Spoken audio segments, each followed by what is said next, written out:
Welcome guys to what is going to be essentially two lessons, lesson 9 and 10, analyzing television adverts and their conventions. Now the stuff that you're going to learn through these two lessons and the tasks that you're going to do are going to help you mainly when it comes to the brief in task 1, when you are to describe and evaluate different cross-media campaigns. And of course, when we're looking at advertising campaigns that go across different media platforms, inevitably you're going to be looking at adverts that have moving image in them. In other words, television, YouTube, and other moving image platform type adverts. Okay, so here in this session, we're going to explore the ways in which you can analyze such adverts. I'm going to take you through some of the different aspects of the way in which we analyze the different conventions, and then at the end, after you've done some short tasks, you're going to be asked to analyze two complete adverts as part of the lesson 10. So essentially lesson 9 is to equip you with the skills and the knowledge to be able to analyze two adverts by yourself, one of which I will tell you about and is linked in this slide, and the other will be one that you can choose yourselves. Okay, so there is also a help sheet that I will point you to, which summarizes a lot of what we're going to do in this session. So a lot of this is going to feel quite familiar to people who have done film studies before or are doing it now, and those of you that have covered aspects of film, because a lot of the language is going to be connected to camera language and the conventions of film. Okay, so we start off with a short list of the different types of camera angles and shots that are used within TV adverts, and most of these you know. We'll go into a bit more detail in the following slides. So you've got extreme close-up, long shot, wide shot, medium shot, point of view, low angle, high angle, over the shoulder shot. If you can first of all put these into the blog post as a list, just to remind you of the type of shots. Now we'll talk a little bit more about some of these in detail. So here you've got two images. One is a close-up, which focuses on the neck and face, and the other is an extreme close-up, and that goes and focuses on a small section of an object or character. Here in the first one, in the close-up, we have Indiana Jones, played by Harrison Ford. And you can see the purpose of the close-up here is to give us a little bit of context, in that we can see he's in some kind of strange, eerie, glowing background. But the main focus is to allow us, the viewers and audience, to look into his eyes and his facial expression and get a sense of what he is feeling in that moment. Moving to the extreme close-up, we've got a focus on an eye, and we can even see the blood vessels within the eyeball, and this kind of shot allows us to see the detail of the particular object that is being focused on, and in some cases that allows us to again feel the emotions and enter the world of that particular individual if necessary. Moving on, we've got a medium shot. This normally shows shows a character from the waist up. This allows us to see some of the body language and a lot more of the setting and context of the particular shot. And here you can see the body language allows us to note that Spider-Man isn't in the most pleasant positions. He's got something around his neck. His hands are up to try and take that off his neck because he is being strangled. So obviously if he didn't have a mask, we'd also be able to appreciate his facial expression, which no doubt would have been quite pained in this moment.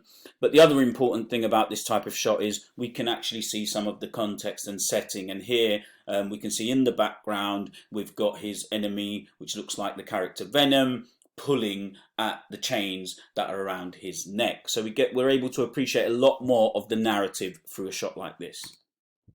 And now we've got a long shot. This is the full body shot, and in this case we're using Indiana Jones again, so we can see Indy's body language, we can see the kind of clothing he wears, we can see a little bit of his facial expression, and all of that obviously adds to the narrative and allows us to better appreciate what is going on in the actual storyline. But the most important thing about a long shot is that it really contextualizes and establishes the setting. And here you can see that he is in the middle of a marketplace, which tells us that this is a busy space. No doubt there will be lots of noise to go along with this. But if you take your time and study the background, you can also work out that he's possibly in a part of Latin America because of the clothing the women are wearing, the hats that they are wearing, and the items on sale. So the viewer, us the audience, can get a lot more from a long shot, okay? And it really allows us to see a bit more of the entire context.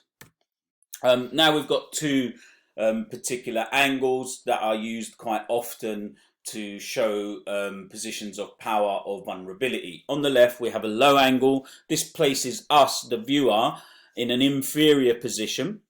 So Harrison Ford, Indy here, Indiana Jones, looks more superior to us, and we are made to feel like he is overpowering us because the camera that we are looking, the lens we are looking through, is lower. Sometimes this shot obviously places us in the position of the individual or the object that he or she is looking down at. Okay, so it can be a POV shot to reinforce the idea that they are inferior to Indiana Jones. And if we flip it over, we go to the high angle on the right hand side here, where you can see this particular individual is beneath us as viewers because we are higher up, and so this depicts them as being more vulnerable and us in a position of power. Again, this could be a point of view shot to tell us a particular narrative, to show a moment of power for somebody or a moment of vulnerability. Right, moving away from the actual types of shots, we now go to the speed of shots. So in order to appreciate this better, I want you to click this link here or copy and paste it into your browser. It will lead to an advert. It's an advert for a ride at Alton Towers. And the reason we've picked this is because we really like the way they have linked up all the shots, the pace at which they do it, and how they use pace to create a particular effect. So, first of all, watch the advert through and note down how many shots there are. And then, as you appreciate how it goes from slow motion to high speed, comment on exactly what kind of effect this has on us as viewers. Okay, so that's the first of your mini tasks. The second one, you need to go and click this link or paste that one into the browser, and it will lead you to a male perfume advert and cologne advert where the focus here needs to be on voiceovers. So who is speaking? Obviously, we don't expect you to identify a name or anything, but describe the individual. Talk about whether it's masculine, feminine, what kind of impact this has on us as listeners. Is there a voiceover, and who is the target audience?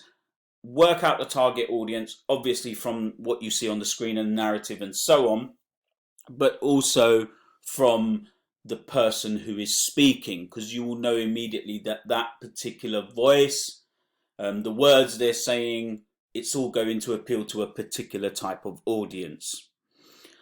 Then we've got text. Text also appears in adverts, and some of the questions when you are analysing the adverts that I will direct you to shortly, some of the questions you need to ask yourself is, what text has been used?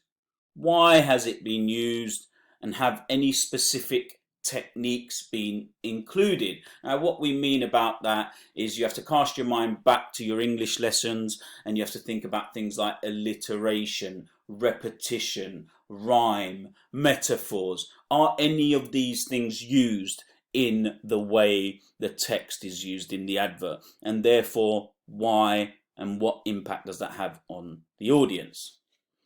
moving from text, social media links. This is increasingly a feature on adverts now because of how interconnected they are. Are there any social media connections and why? You know, the obvious answers, you need to state them. Finally, we've got the call to action.